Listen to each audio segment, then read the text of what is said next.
welcome everybody in the chat room. Click that like, that share, and that subscribe button as people start coming in the room. Everyone that's joining in the different chat rooms, again, please be sure to click that like, share, and subscribe button because this is the dopest morning show in politics, probably, period. But we'll get to that in a second. What y'all watching? What's on y'all radar, man? Early weekday mornings, man, you know right where I'ma be. Where my niggas never code switch, keep it black without apologies. Come follow me, you see I'm posted where the troopers at. Squirrel Gang, Trap Squad, all up in the super chat. Mondale, Marcus and Ben, they keep it super black. Nothing but the truth, in fact, no wonder crackers be mad at this. Progressive black men, political strategists, savages. They ain't rocking with no elitists. They be stumping for the chronically oppressed and mistreated. Them folks who sat the table but ain't never been seated. Debates, they get heated like these niggas on some street shit, but they give it to us raw the way we really need. This indeed is the stuff we could never get enough of. No smoothing out the edges, my brothers, they keep it rough cause whiteness makes the rules and our people, well, they suffer. And just saying this is clickbaity to the white power structure. Keep that fire, never be dampened. And keep that smile and that style, that black style. Y'all hear that voice? Y'all hear that voice in that track by Rit Lord? Shout out Rit Lord. Shout out the Rit Lord. Rit Lord is a shout out to that brother for making the. I mean, every week he drops us a track that's even more amazing. But that last voice that you heard at the end was none other than Professor Cornel West, who is joining us this morning for Clickbaity Political Thirst Trap. As always, Benjamin Dixon, joined by my brothers from other mothers. Mundell Robinson, how you doing this morning, man? Oh man, you're on mute. I know you're saying something dope. Blessing, highly favored. Glad to be with you, man. Hey, that's amazing. Marcus, how you doing, man? I'm trying to overthrow 400 years of oppression in one day. Every episode. That's the energy we gonna bring, brother. James Bubba Williams on the 1 and 2s. How you doing over there, man? Doing good, man. Yeah, no, you good. Doing good, man. Doing good. Thank y'all for having me as usual. And Dr. West, welcome, sir. Honor and pleasure to be in your presence. Oh, you know how blessed I am. You all call and Marcus call. I come running. It's good just to spend time early in the morning with free black men speaking their mind, focused on the people, overcoming the suffering of the people. 400 years of white supremacist catastrophe, but we still strong as ever, and we keep on coming. That's it. Absolutely. And we are honored to have you this morning. As always, like you said, when Marcus calls or when Marcus texts, you come, and we appreciate you for joining us back this morning. So Marcus, I actually want to yield the floor to you to let you lead the conversation, man, because it's you got it. Oh, was surprised. You're such an amazing host, Benjamin Dixon. Well, you know, I thought you were just gonna lean our way straight on through this thing. Well, I would, but sometimes I get tunnel vision. So let somebody else who can see my blind spots. I mean, listen, you get your little googly eyes whenever Dr. West comes on our show because he admitted that. Wait a minute. Which one of us got a picture of Cornel West in the background? Though you want to flex. Right there. I got him right there, and I got him right there. I got him right there, and I got him right there. Now, Professor West, we're gonna make you even more uncomfortable this morning because quiet as it's kept. I used to have you on my wall too, so I can't flex too hard. All right, Marcus, this is in your head, brother. What say ye? So here's the thing. I want to do this before I start with Dr. West, and I think this is very important for our times right now. In Cornel West book Democracy Matters from the Globalists, this is just one of the things, and I remember the quote, but Dr. Cole actually sent it to me again, and it's perfect for these times. To many, our democratic system seems so broken that they have simply lost faith that their participation could really matter. The politics of self-interest and catering to narrow special interests is so dominant that so many ask themselves, why vote? This disaffection stems both from the all too true reality that corruptions of our system and from a deeper psychic disillusionment and disappointment. The political disclosure is so formulaic, so tailored into poll-driven, focus group-approved slogans that they don't really say anything substantive or strike at the core of our lived experience. The lack of authenticity, discourse, and the underlying lack of gravitas of penetrating insight and wisdom on the part of politicians is numbing. But we must keep in mind that the discuss many fields come from a deep desire to hear more authentic expressions and insights about our lives and more genuine commitment to improving them. Many of us long for expressions of real concern, both about the pain of our individual lives and the common good, as opposed to the blatant catering to base interest and to narrow the elite constituencies. We long for politics that are not about winning a political game, but about producing better lives. Dr. West. Dr. West is in the building. That was from his book, Democracy Matters. I'm happy to have you on this on our show this morning. Since you've been on the last time, there's just been so much that has happened. Yeah. We have had a Joe Biden presidency. Joe Biden became a president, right? We've had Georgia turned blue, and all of us are down here in Georgia right now. And also we had the white tide yesterday, the white uprisings of 2021. White folks lost their damn minds yesterday. The Lipton party, not the Tea Party, but the Lipton party yesterday, right? And we're going to get into a couple of things because we also, and this is something that we're going to talk about also today, and that is the forced to vote, which we've been talking about since the moment that it came out, and we all have really strong opinions on it. But what I want to just say first to you, because I read all that and I said all that, is how you doing? Oh, brother, I tell you, I'm blessed as I can be. My mama's strong, and I'm glad that Brother Mondel's mama is strong as ever. Yeah. Thank you, brother. I appreciate that so much. It means a lot. She's actually her name is what now? Diane. She's in the chat right now. Oh, we salute Sister Precious Diane, indeed. Not just for bringing Mondale in the world, but being strong on your own. And all of us, we all are who we are because somebody loved us, somebody cared for us, somebody attended to us. We wouldn't be strong as we are, standing ready to be in battle without the folk constituting win at our back. We love warriors at the deepest level. Absolutely. But I appreciate you reading those words 17 years ago, because then I was saying American democracy was about gone. That's almost 20 years ago. And I was talking about the spiritual decay and the moral decrepitude, the unbelievable greed and hatred and contempt that was just sucking all the juice out of the very fragile American experiment against the background of empire, background of its imperial origins and its imperial presence. And the predatory capitalism that just makes everybody obsessed with the race for the survival of the slickest. And now we see the chickens more and more coming home to roost. They keep on coming home to roost. Malcolm said they were coming home to roost in 1963. And they still coming home to roost. But we got to keep fighting. We got to look for a way out. And we got to let the folk know who came before, that they may be in the grave, but we're going to put a smile on their face. We come from a world historical people. Wow. Wow. Go ahead. No. Go ahead, Marcus. I as a history nerd, I like. How you gonna tell that man to go ahead and then ask your question? I'll mess with you. I love us. Go ahead, man. Indeed. It is so funny, Dr. West, that you mentioned a world historian people, and then Ben reminds us that you don't have to be white to be Napoleon. You just gotta be short. You just gotta be short. That's it. But somebody gotta have a strong arm. You gotta have at least one strong man in the group, because y'all all fluctuate and bring y'all Napoleon complex in the conversation too. I ain't the only one. Now I digress and give you the floor, brother. Now messing with you, man. Go ahead, Marcus. Yeah, so I want to just get into it. So Dr. West, I text you about this right here, but let's get into this forced to vote thing.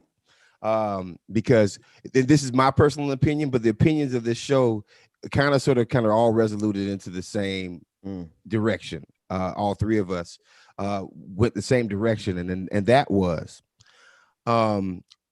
what's step number 2 for forced to vote? What's step number 3 and 4 and 5 for forced to vote? And most importantly, we even came up with our own policy / hashtag on the show called Rep One. Yeah. Because here's my thing. First off, I believe that forcing the vote, if it doesn't have a step 2 or 3, then you are wasting a bunch of black and brown sisters and brothers, political oofspa, to say the least, when it comes down to and effectiveness when it comes down to just running up on Nancy Pelosi with one bullet and then missing, right? Secondly, it's not coalition building just for Medicare for all alone. My belief is that if we're going to force the vote, let's force the vote on reparations and have Medicare for all as a earmark into the bill. The reason why is because you create a bigger coalition as Democrats, and instead of it being sort of even though there are black faces behind it, a white-driven face going up against basically the CBC and other moderate Democrats. If these constituencies actually see you vote against reparations, then you're going to see a lot more opportunities for these folks to get primary in black areas instead of it just being a sort of a white-driven thing. So our thing was, okay, if we're going to force the vote, let's force the vote off of the most popular, powerful, perfect timing movement, and that is black people issues in America, reparations and defunding the police, and then put Medicare for all in it, because the last uprisings happened, and the largest uprisings happened on because of our issues. We were the ones that were in the streets, and so I guess my question to you is, we saw that you are a proponent for force to vote. I guess the question is, do you believe it's effective? And then secondly, how come we can't get it to be black and brown driven to create a coalition that progressives don't have with the black community right now? Yeah, no, that's a wonderful question, though. And I appreciate you all bringing that kind of intellectual and moral and spiritual pressure, though. I mean, one is that Medicare for all should never be viewed as either a white issue or even white driven. See, black folk need Medicare for all more than anybody else in the society, and have a higher support of Medicare for all than any other group in society, you see. But the way American politics is manifest, that it tends to have disproportionately a number of white brothers and sisters pushing it. So when people think of Medicare for all, they think of Bernie Sanders for the most part, you see. But we know that the beneficiaries of Medicare for all is going to be disproportionately black folks, because we disproportionately in need of having fair access to Medicare. And in a predatory capitalist society, you got to decommodify the most basic goods, from water to shelter to education to food to Medicare. At the same time, reparations itself is probably the most important symbolic issue. And when I say symbolic, what I mean is that reparations has been so pushed to the margins, has been demonized, has been misunderstood, that even a lot of black people themselves are reluctant to push it forward as a major issue. And I don't know what the polls say. What do the polls say in terms of black approval and black support of reparations right now? We heard two things, Dr. West. We heard one, that it was polling at 40%, and then we heard two, that it was polling at 70% of the black community. So we never heard a completely negative thing. And if I might throw an audible, there is one part about Rep 1 that we did not mention, and that is this: that we also understand that there is Medicare for all on its face as itself doesn't address the racial and biasness of the current healthcare system in America. Our babies are dying at a higher level. And what I'm afraid of is, this is my only problem with Medicare for all, because I'm a fan of it, is that it's going to give us more access to Black death as it stands right now.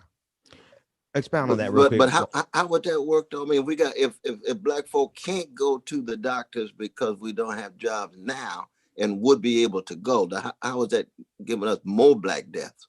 Because we are, okay, first off, we are, like, if you look at the average Black neighborhood, we're talking about most of our access to hospitals in America are less. There's ambulances that won't come to our areas. In rural Black America, it takes a much longer time for us to actually get seen. When we get to the doctor's office, when our queens get to the doctor's office, they don't give us the same amount of attention, and they don't believe that our pain is the same as white patients' pain. There's nothing about Medicare for all that references the systemic racism that is in the current healthcare system, and at least force the vote on that type of bill that addresses the inequity of Medicare for all. I mean so there's more buy-in from the Black community. That's the part that I neglected to say earlier. Oh no, I hear you. But you all think though, I'm glad you had mentioned our dear sister Maria Cole. I just want to acknowledge, when I think of doctors and folk who been such powerful forces for good, I want to acknowledge her insight and wisdom on this. But you think that these Black support for Medicare for all, even given the challenges that you just mentioned, would be the same, lower, or higher than reparations right now? Oh, it's going. I think it'd be lower for sure. I mean, the coalition that you could build with reparations is unstoppable. You might have one or two Negroes who think they want to be opposed to reparations, but they won't even be able to fix their mouth to say as much. You might have some members of the CBC who vehemently oppose reparations, but that would be the end of their career. So I definitely say the support for But I want to just add one more piece of context before I turn it back to you. Is that like all of us support Medicare for all, everybody on the screen. And I've got videos supporting it all the way back to 6 years ago when I was in my little bedroom broadcasting about Medicare for all. So we all support Medicare for all. But I think for me, it's the fact that it is coming. It came at the expense of the all-out war and attack on the very progressive power structure that needs to grow in order for us to actually get Medicare for all. Speak to that if you don't mind, Dr. West. But say more about that though, brother. I'm learning. Go ahead, Mondale. Maybe you could elucidate a little better. Yeah. So this is no disrespect to Marcus' problem with forced to vote, but my problem with the forced to vote is something completely different. My problem with forced to vote is that it's not possible. The idea of forcing Nancy Pelosi to vote on something so as to strip power from her is a tactic that will not work in the House. People forget that even though it's the people's house, it's actually the speaker's house. And Nancy Pelosi is the speaker. And when you're the speaker of the House, you have so much control. And what we saw was a group of folk on the internet pushing so hard for a few Black and brown folk who represent a lot of Black and brown folk to stand up and put their heads on the chopping block for a tactic that will never pass. If we go back to the formation of forced to vote, even from the first person back in the early 1900s, it didn't work then, and it's never worked since it's been tried. The problem is the idea was you could force to vote and then get people to vote against Nancy Pelosi when she was running for speaker. But the last time Nancy Pelosi was speaker, before she lost the majority in the House, she changed the rules so that you could not be the minority of the majority party and team up with the minority party and unelect the speaker. So even if people would have voted against Nancy Pelosi, you weren't going to get to 218, making it impossible to do anything with forced to vote. And the idea of forcing to vote is you have deadlines, and you also have dates that have to be met. You can only bring up the way to force a vote. You can only do it on certain days of the month, and those days would have been packed with things. So if she would have forced to vote on a Monday, it would have been no progressives in there except for the sisters. Leaving the sisters out there like that.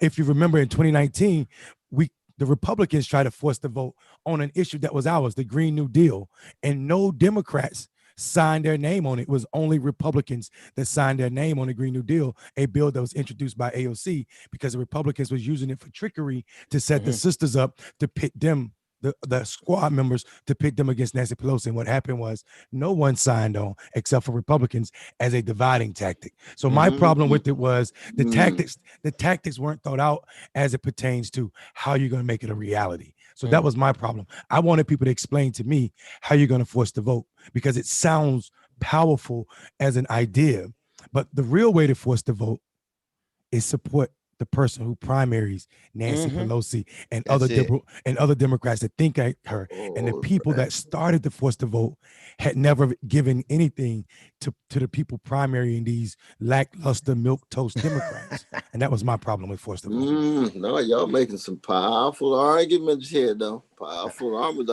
I should have had a long dialogue with y'all before, because absolutely. Because I tell you what my motivation was when Sister Brianna and the others came forward.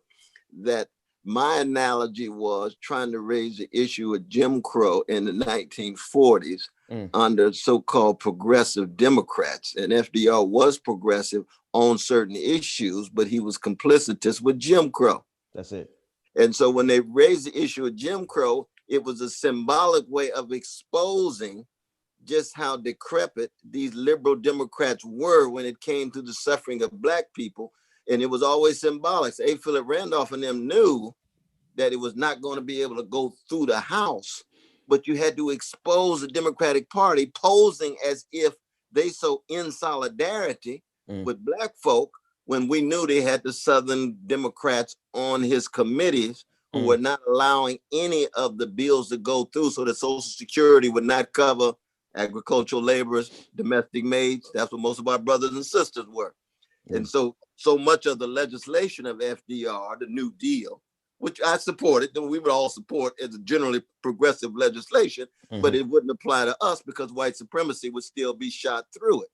And so it was a matter of symbolically exposing these folk. And that's why I was with Brother Nick and Brother Dorr and Sister Brianna on that.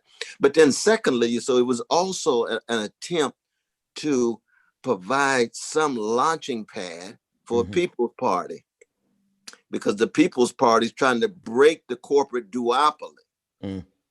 It's trying to break the corporate power that dictates and shapes the destiny of Republicans in their own neo-fascist way and the Democrats in their own neoliberal way.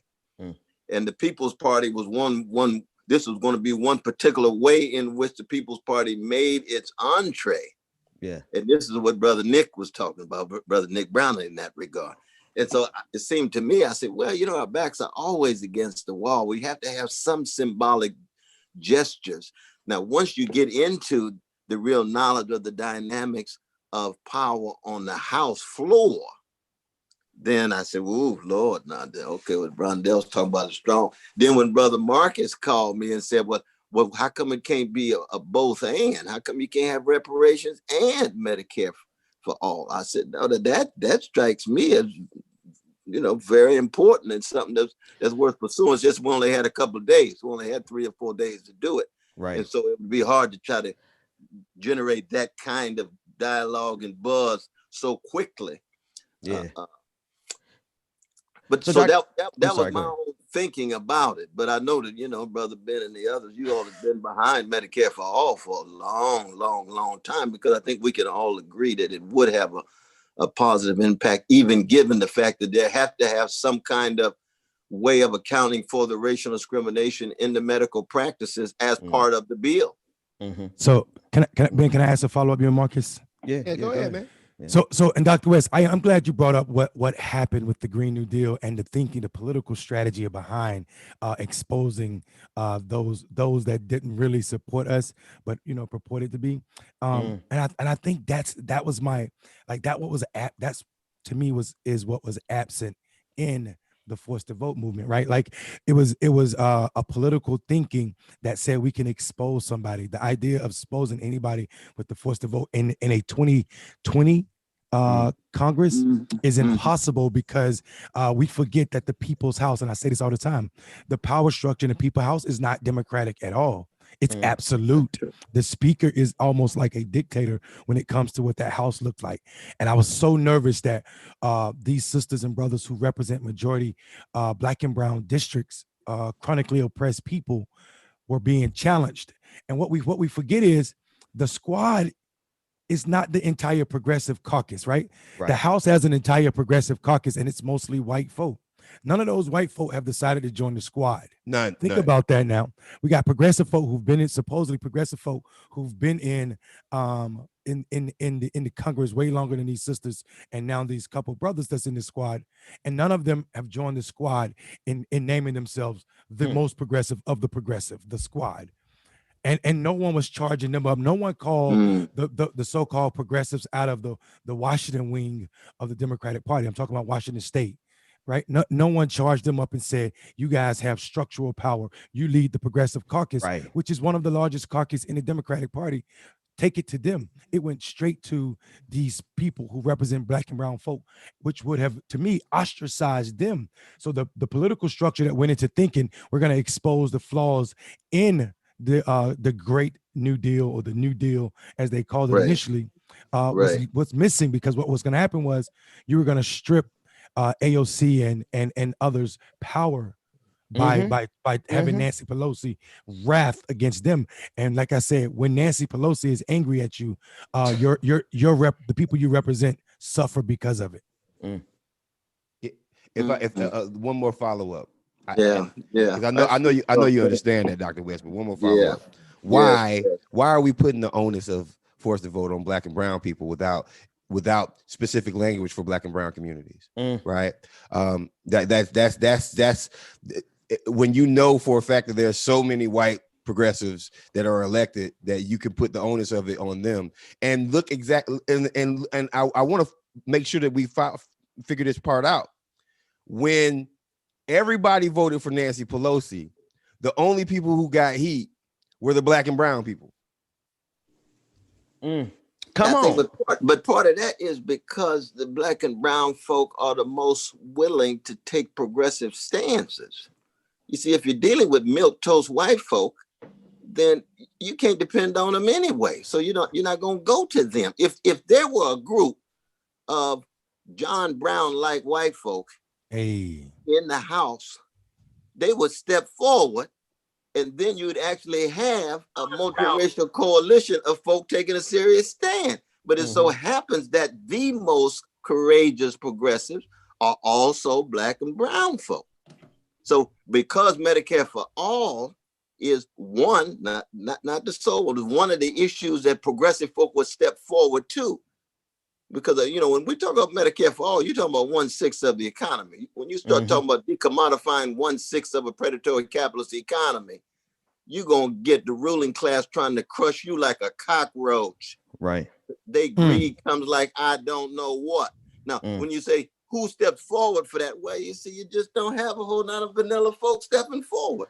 So it ends up, as you say, Brother Marcus, saying, well, look like we're going to sacrifice these Black and brown folk because we don't have enough vanilla white folk coming forward. And I hear that.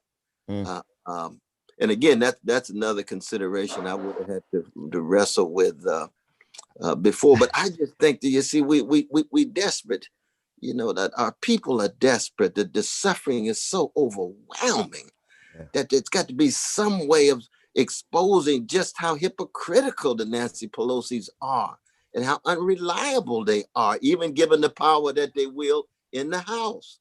The lip service that they give to the suffering of poor and working people, and yet look how, in fact, they act when it comes to any kind of serious movement in that regard. We won't even talk about the crushing of Bernie. We won't even talking about Biden. Talking about even if they pass the bill, he would veto it. That's just a slap in the face of poor people like I don't know what. Yeah, that would be like FDR saying, even if y'all pass anti-Jim Crow laws, I'm gonna veto it anyway. My. Yeah. What would they Philip Randolph say to that? Right. Kiss my so-and-so, FDR. Around acting like you so goddamn progressive. Quit lying. Yeah. See, I identify with something like that, you see. Yeah. Let me throw one more nuance on here from my perspective. And it took me a couple of days to actually solidify the thought. And I probably admittedly should have slowed down long enough to solidify my thought before I came out so belligerently. No, all of us running quick with all this mess, all of this sickness out here. We understand that.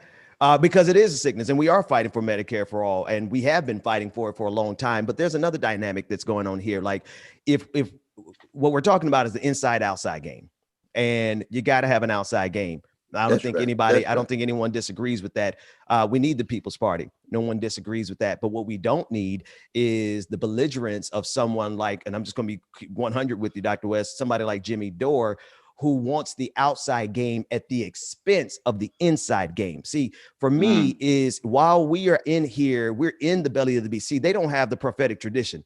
I'm going to be honest with you. We're Shadrach, Meshach, and Abednego. We are the squad. They are Daniel and them in the line. They're in the belly of Babylon. They're in the belly of the beast. They've got work to do. We don't need the people on the outside using their power to undermine the people who are on the inside fighting like hell. It's almost like the only way that this got traction was making it at the expense of the inside game. And that is just so destructive to our ends.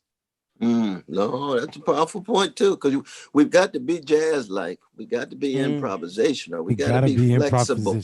You got to be inside, outside. We got to use every form of weaponry, spiritual, moral, political, economic, social that we have, and therefore we have to have some inside game. I mean, you all are right about that, but at the same time, we can't have a view in which we're trying to protect the insiders to such a degree that they themselves become accommodated to the hypocrisy of the white elites who they are deferential to.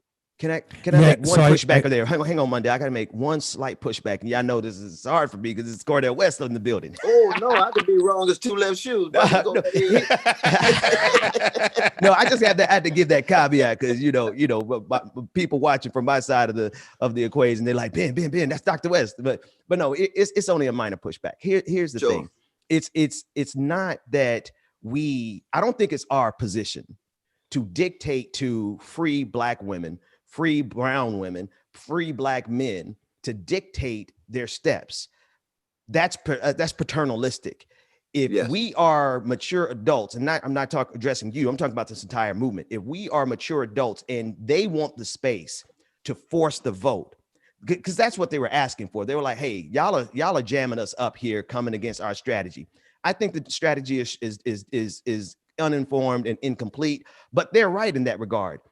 If we allow space for their strategy, they have to allow space for those independent, those free Black people, brown people, women of color to do their work without fear of somebody on the outside attacking them. If y'all want us to trust y'all first of all, y'all got to trust the squad, because otherwise it becomes a paternalistic relationship where you're trying to dictate to free people how they should go about throwing off the bands of oppression that your people, Jimmy Dore, put up in this country. We didn't make these problems. Yeah, no, I hear what you're saying, though. But think of another issue, though. Think of the military budget. Now, if you get the squad supporting Pentagon militarism in their votes, then we got to put pressure on them. Indeed, we do. We got to put pressure on them. So that the question would be, and I think in the case of Brother Dore, it's partly a matter of going about it in such a way that you explicitly manifest a genuine respect for the people that you are criticizing. If it in any way it appears or is a matter of either disrespect or disproportionate targeting, then a critique needs to be put to bear on Brother Dore himself. Yeah, absolutely. Yeah. But even as free as the squad actually are, that they've got proclivities toward the decrepit party of which they're a part. And when they fall in line with it, they got to be held accountable like anybody else. Daniel was in the king's court, and he didn't eat the king's meat. He did everything else. He had to participate. And I'm not trying to make excuses for them. And I do believe that we can hold them accountable. But I also know that they are smart.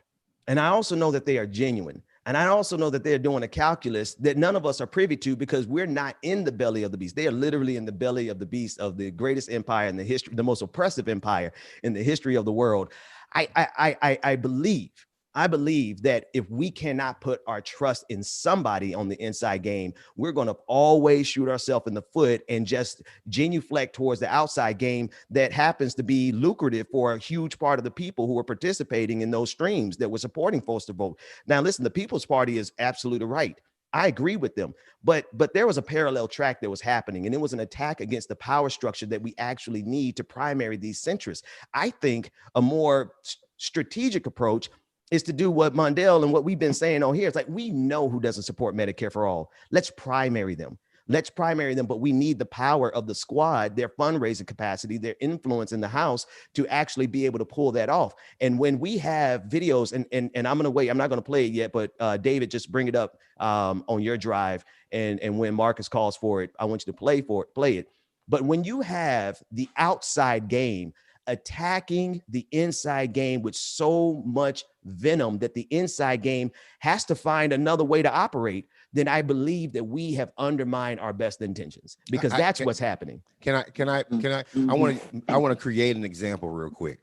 Brother Doris from LA. Corey Bush is from St. Louis. Come on, man. Corey Bush is a organizer who is out there since Michael Brown died. Now, imagine Corey Bush, who has openly criticized every single establishment thing that's in DC consistently more than anybody I've ever seen in the history of politics. Right? What if her one thing with Nancy Pelosi was, we're going to defund the police in St. Louis, right?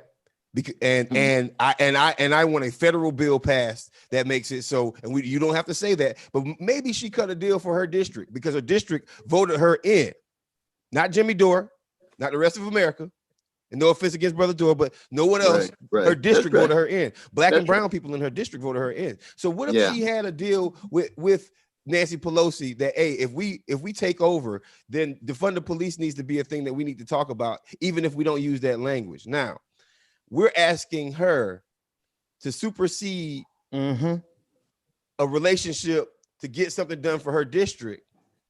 So the thing that she's been fighting for, since the St. Louis uprisings, can actually be solved in some kind of way from a policy standpoint. That's it. So we're asking them to supersede that and then just attack Nancy Pelosi. And I guess that's not what she got elected for. She didn't get elected to got elected to take care of her district.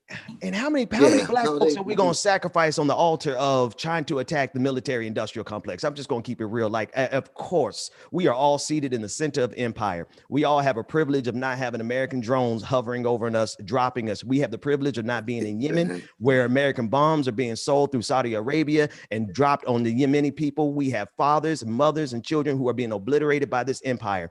But how many black folks are we going to sacrifice on the altar of the military industrial complex? They took Dr. King out as soon as he started talking about that military industrial complex. And what I'm saying is that these folks want us to yet again run up and charge up the hill like those white folks. See, we don't have the privilege of those white folks in Washington, D.C. yesterday. We can't charge Capitol Hill like that without dying. If we did, they would have shot him down, massacred, and Negroes in Idaho would be hunted down in a second. Every black person in America would be on trial.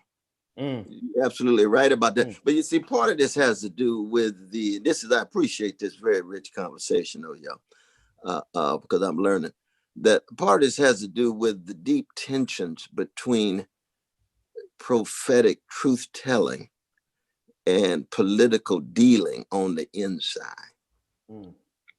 You see, so for example, back to Brother Marcus's point about Sister Corey, who is one of the grand progressive figures right now, that from the vantage point of her district, she's trying to wrestle with police brutality, police murder, poverty, and so forth.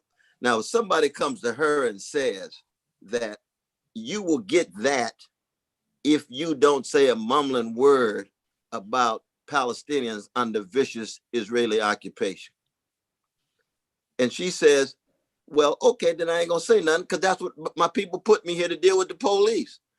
Well, those of us who will say, look, Palestinians under Israeli occupation will not in any way be sacrificed because their plight and their preciousness is exactly the same as anybody else. But from a prophetic point of view, you'll speak that truth. From a political point of view, you will recognize that Corey is absolutely right about her deal making, but she still must be subject to a critique. Just like Warnock, Brother Warnock. Everybody know Warnock was in solidarity with the Palestinians. Absolutely. And as soon as he came out with it, he had to come out with his statement about how he's in love with Israel, because he's dealing with a variety of different dimensions where the prophetic can clash with the political.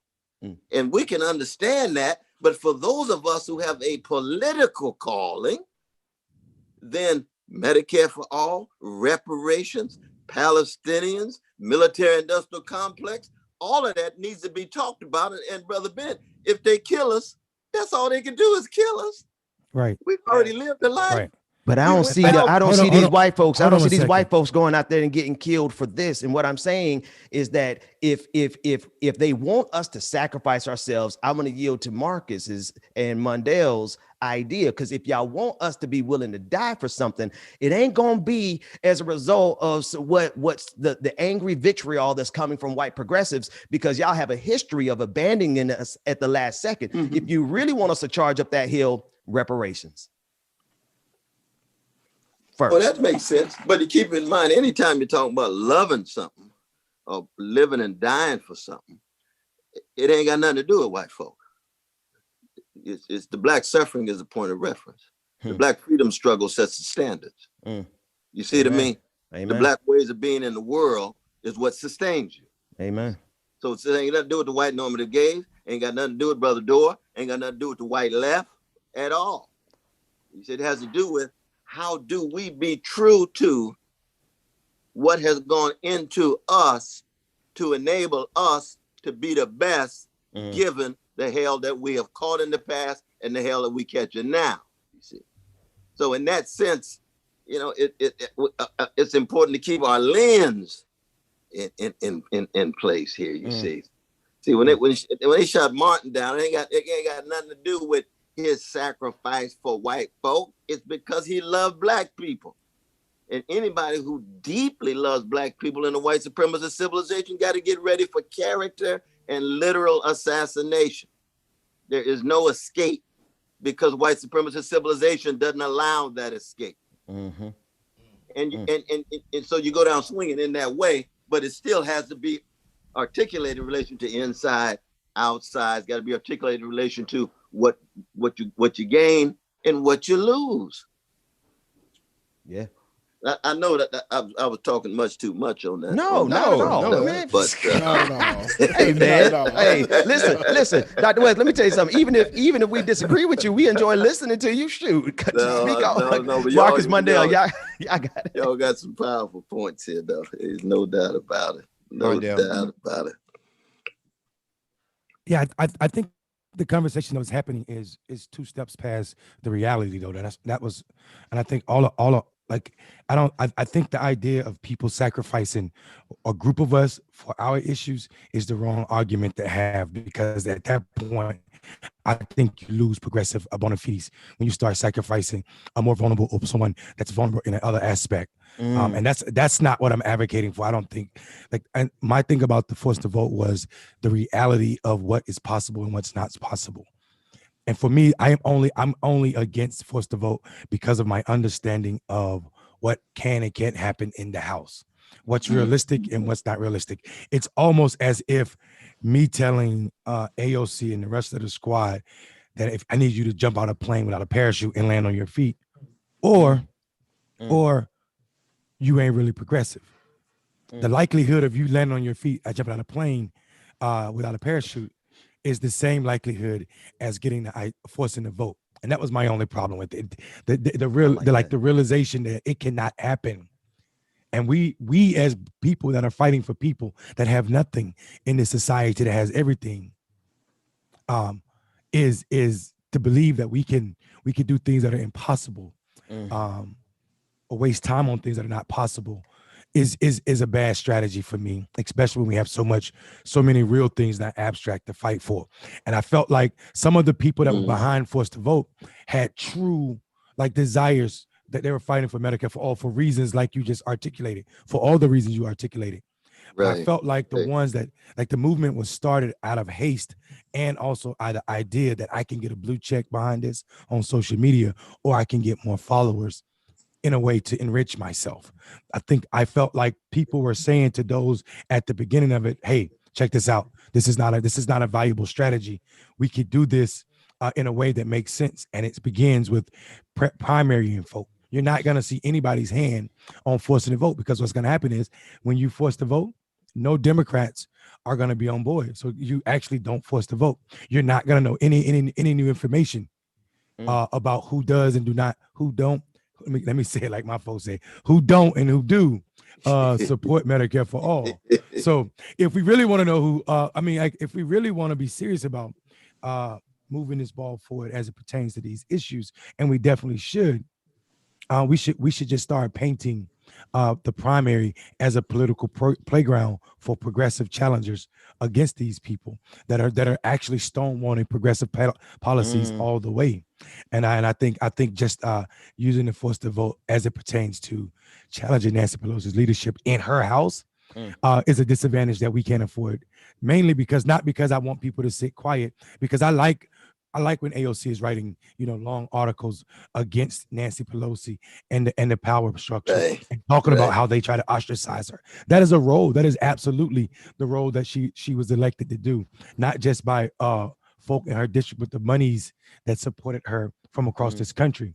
So I hear that, and that is a role that they signed up for, and I think they're willing to take that role. I just think that they're not willing to fight impossible fights. It's not even to me. It's not even a fight, simply because it can't happen. Like, it can't happen the way that the House is set up. And I felt like people were lacking on the how of the House.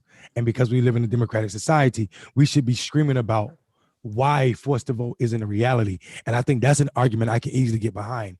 Why we can't do forced to vote, because of these rules that govern the House are not democratic. They create space that looks almost like despot positions. And see, that needs to be exposed too. I mean, if, for example, we had raised reparations as a central issue, and it exposed the degree to which so many of the progressives, especially the white progressives, might be leaning toward lip service, but publicly would never want to be associated with it.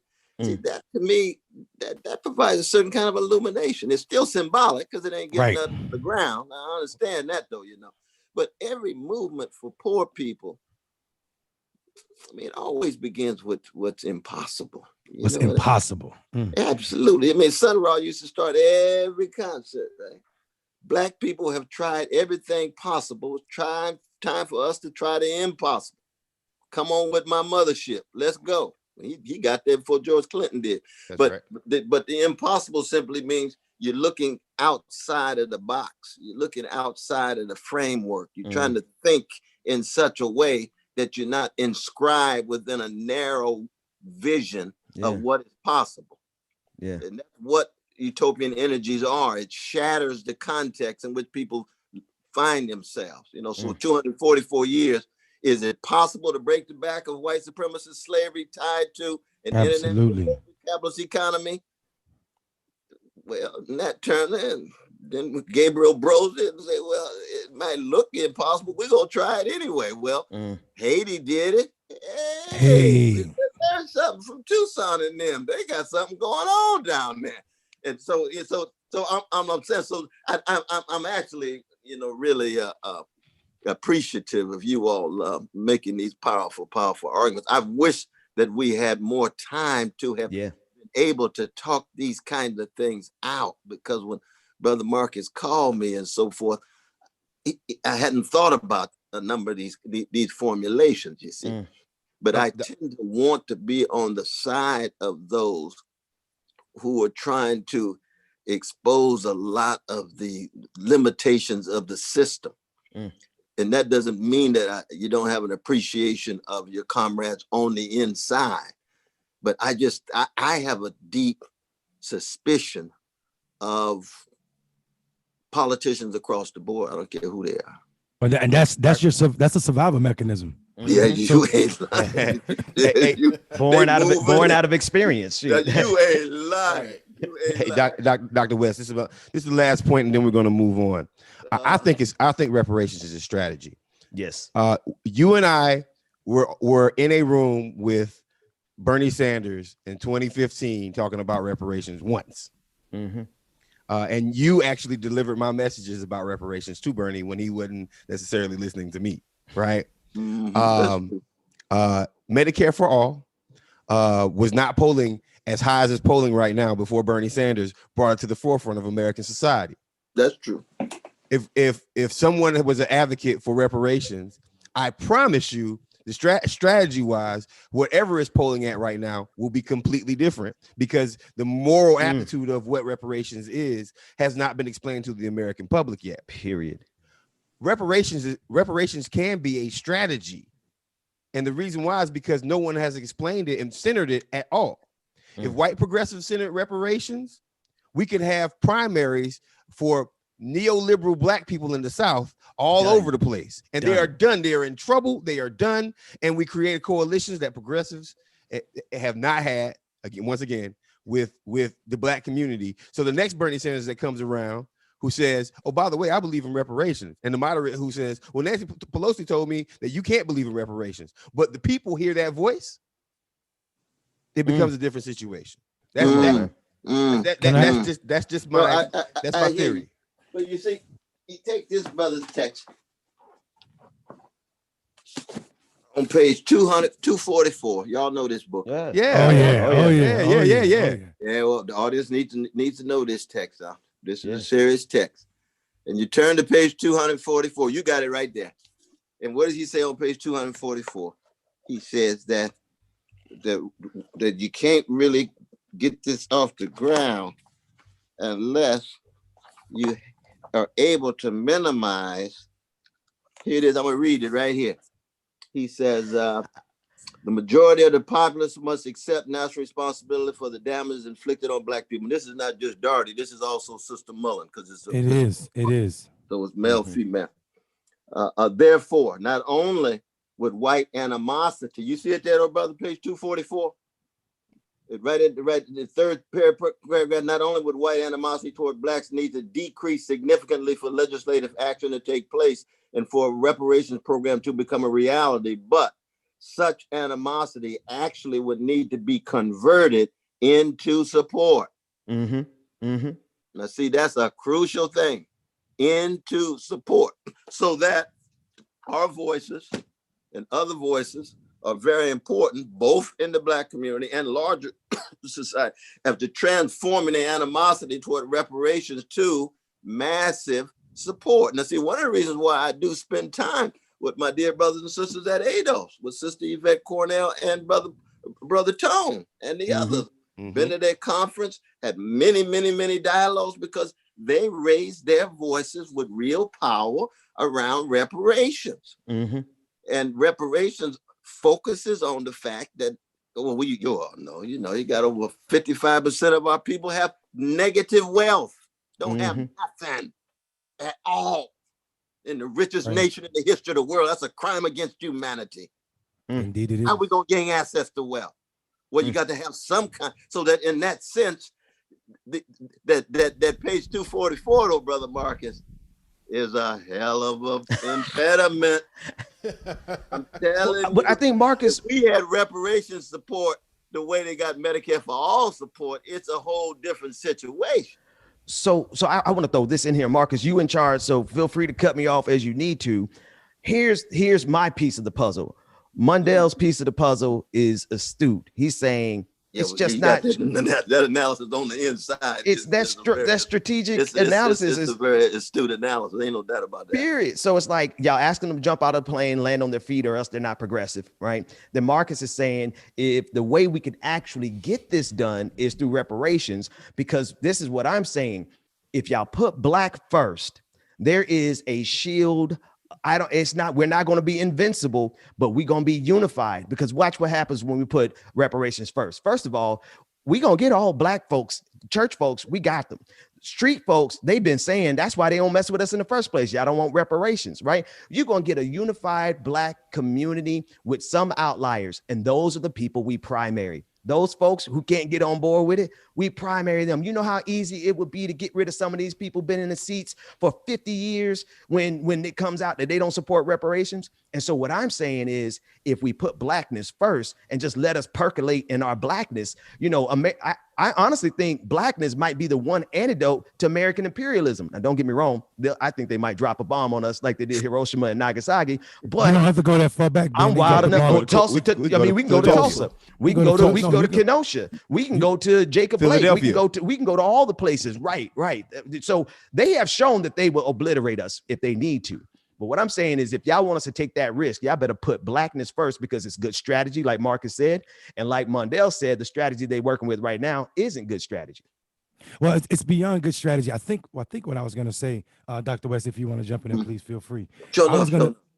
All I'm simply saying is, I think if you consider, I know you one of my favorite preachers, you brought him up, Brother Turner, who was planning the largest, one of the largest revolutions, right?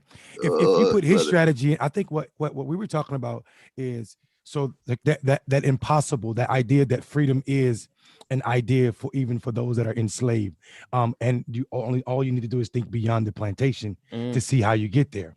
I think what happened though is what was going on here was not thinking beyond the plantation, right? It wasn't the freedom. So the strategy is we can get free, we can do the impossible, but we need to build the Underground Railroad before we run away. So I think the Underground Railroad isn't there are no quilts hanging over windows. There are no libraries in the bottom of Quaker colleges. Ain't no Black Lives Matter sign flying in the window there, right? So that's all I'm asking. Let us remember that rich tradition of Underground Railroad building and having a conductor, that's going to take us to the right library and not run us into a burning house. That's all. But I do think we have to take seriously though the fact that when you actually look at what Sister Yvette Cornell and Brother Tone absolutely have had to go through. They've been misconstrued and misunderstood and demonized by a lot of Black people themselves, but because they made reparations a major issue. Oh, not you see what I mean? You're right. You know what I mean? And everybody need to be criticized and rendered accountable and so forth. I mean, I got my own critiques to them too, but I love them to death because the root cause you correct. Yeah. But so that's the issue. And same was true. I mean, I go all the way back to with Queen Mother Moore and Randall Robinson and Charles Ogletree. Yeah. We used to meet at Trans-Africa every 2 months for reparations going back 30 years. That's why Charles brought the whole case against Tulsa. We lost that case. Tried to get reparations for the vicious attack on Black people in 1921. Y'all know I was born in Tulsa too, so. Did not know that. I didn't know that. I was born in the same hospital as the Wilson brothers of the Gap Band. That's where you get all that soul. It's in your blood. It's in your DNA. And they call it the Gap Band because of Greenwood, Orchard, and Pine. That was the Black Wall Street. GAP. Gap Band, Greenwood, Archer. Wow. Well, y'all know the song about they dropped the bomb on me? Oh my God. The bomb on me. That's all Tulsa. Yeah. That's Tulsa. Oh, no. Genius. That's the genius of the Wilson brothers. Oh, wow. The intersection. Oh, wow. Wow. Biggest Black Baptist church in Northeast Tulsa. He's still going. Metropolitan Baptist Church. Y'all go there and see a big picture. Reverend C.L. West. Look at Mondale smiling because he knew something none of us knew. Right. Mondale like, y'all niggas don't read enough. Y'all need to read more. No, I love it. But that's it. See, I'm telling you, Doherty and Mullen laying it out. All I'm saying is that for those of us and so many others, Ron Daniels and others who've been pushing this for 40 or 50 years, what Black leadership will do a thing on you in raising this issue. Wow. Which doesn't mean we don't raise it, but it just means that's part and parcel of the struggle itself. I think we could get them though. I think we can get that Miss Leadership class out. But I hear you. I hear you. Marcus, you got it. You got it. Go ahead, Marcus. Yeah. So I want to. And Margaret Kimberly and the others raising these kind of issues too. Very much so. I want to stretch you out and get some more topics out of you before the show's over, Dr. West. And I'm gonna move on to a couple of things that we have been intimately involved with, and then I think some of the things that we created and Black people created here in Georgia, it turned into national travesties like what happened yesterday, right? So since we've talked last, you obviously you went ahead and drank your cognac and voted for the neoliberal over the neo-fascist, right? That's what you said the last time that you went on the show. In the name of Jesus. In the name of Jesus. That's right. It did take the blood of Jesus to get me out there to vote for that man. I'm telling you, if it wasn't for the Lord, I would have stayed home. For the blood and the Holy Ghost. Go right ahead. Go right ahead, brother. And what happened was Georgia was an intricate part, integral part of Biden actually winning, right? So black folks version number one, right? Like black folks to the rescue number one. And that's just what I was going to say. You took the words out of my mouth. and then the Senate race yesterday with the work that's been done in the state of Georgia, and we also had the black chair of the DeKalb Democratic County Party, John Jackson. He was on with us a couple of nights ago, and DeKalb County, a very black county, and Georgia itself, a very black state, pulled off a victory and created and gave Democrats the power of a Senate seat. That's right. Of the Senate, and both of them, the Jewish brother and the black brother. That's right. Also in Warnock. So right. And then wait, you forgot one more black genius. Who that?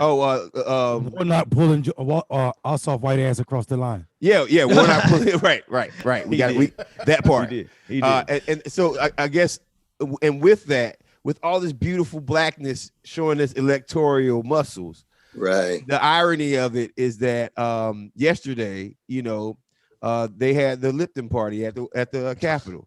And went in and destroyed things. So I just want to get your analysis of all three. Like what's happening here right now, Dr. West? And how do you think we're looking going into the future? Well, once again, the best of the Black freedom tradition comes in and rescues the sickness of American democracy about to go off the cliff into a fascist zone. We did it electorally with Stacey and Abrams and the others intervening. The alliance that she had. Here comes the spiritual son of James Cone, founder of Black Liberation Theology, our dear brother Raphael Warnock, rooted in the legacy of Martin Luther King Jr. and his church, and Daddy King, his church. So that on the one hand, you got this rescue. And so that's a major step forward. And that's why I voted for Biden.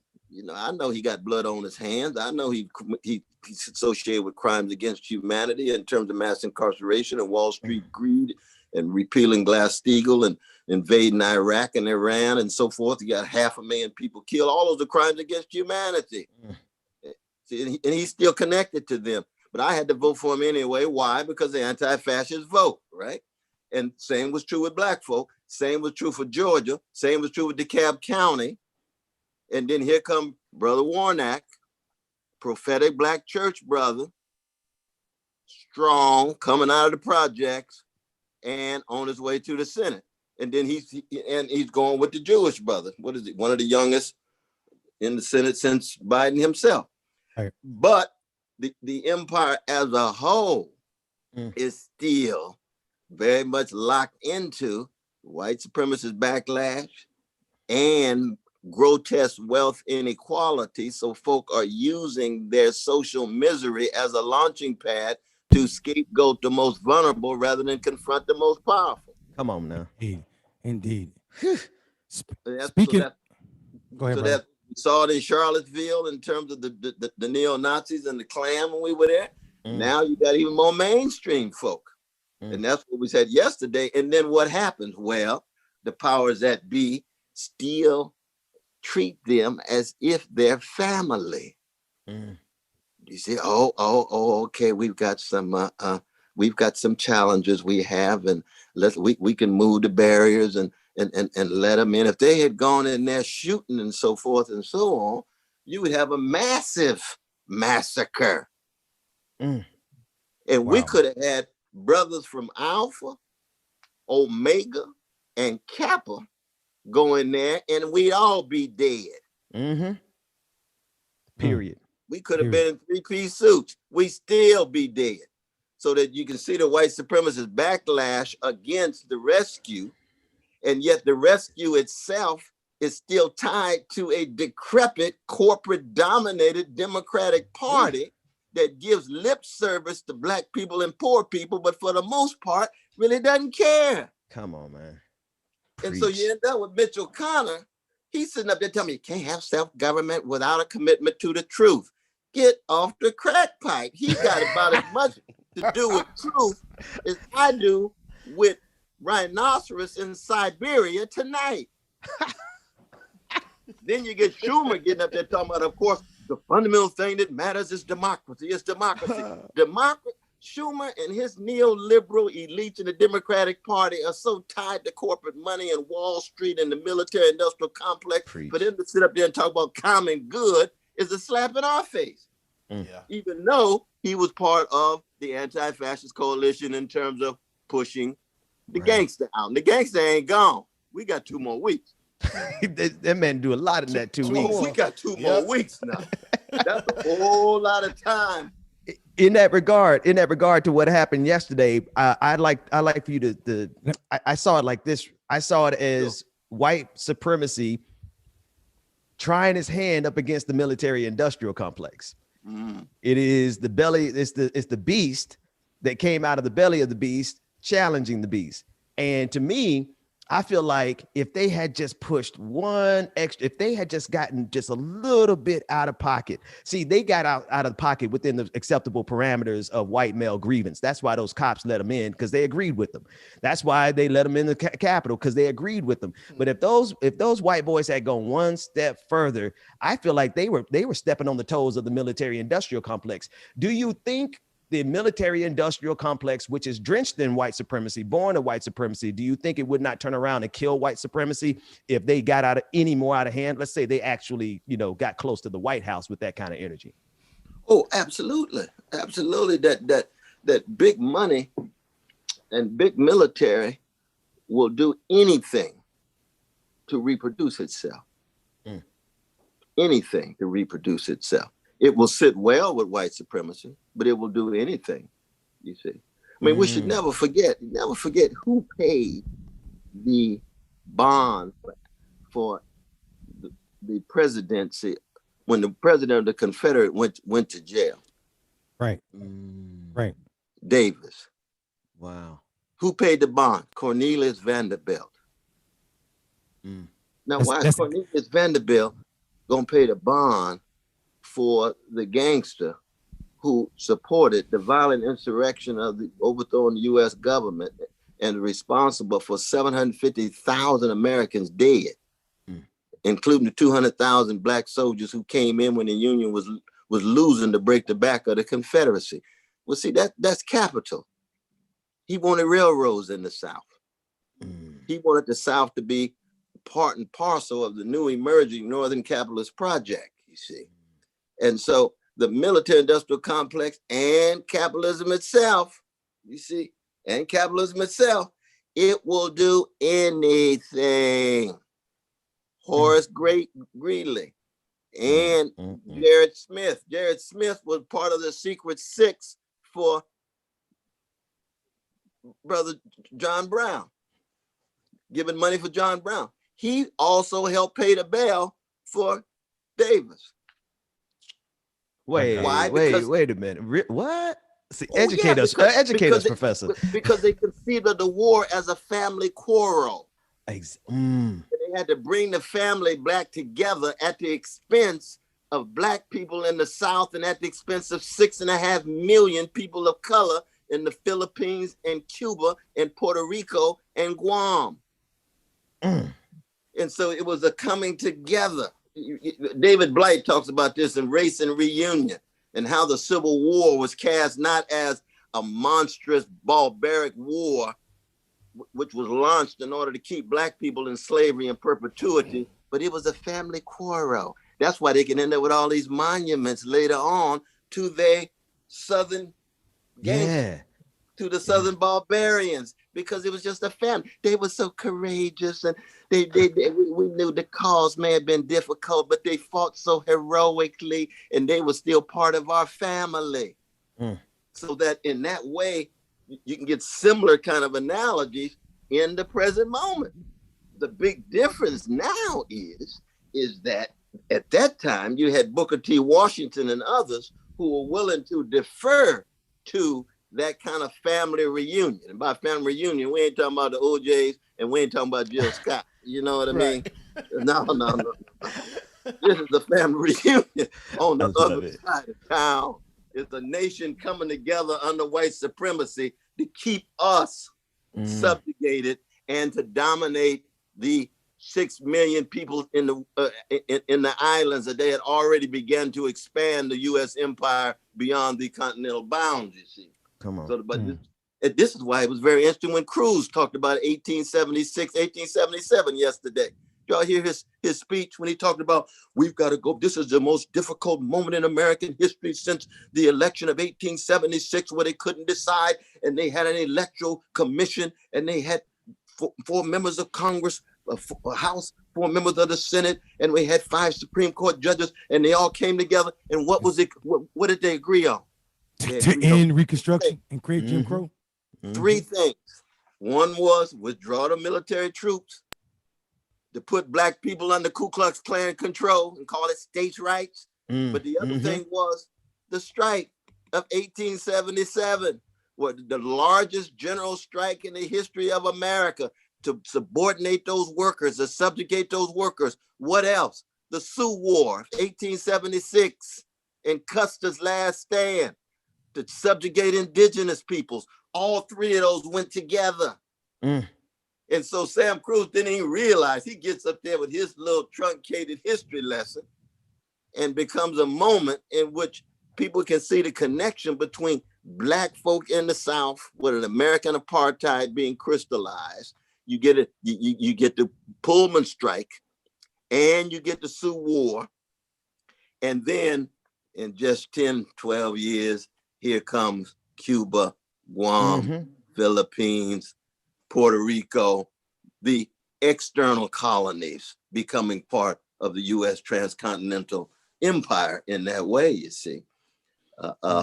So in that way, again, he said, well, one of our callings is we got to be true to Nat Turner, Gabriel Brosi, Harriet Tubman, Sojourner Truth, Frederick Douglass, all the folk who told the very, very difficult truths. Very difficult. When Henry Highland Garnett called Frederick Douglass a lackey of American imperialism when he was the extension of the U.S. government in Haiti. Hey, you know what? Some of the best roasting that ever happened was between Black intellectuals in the early 20th century. I was reading The Crisis of the Negro Intellectual, and man, he was Harold Cruz, bro. He was going in on Marcus Garvey. I said, y'all boys got some real shade throwing between y'all. Go ahead. I'm sorry, Bardell. You got Harold come out of the Communist Party, and his critique of Loring Hansberry in there just ugly.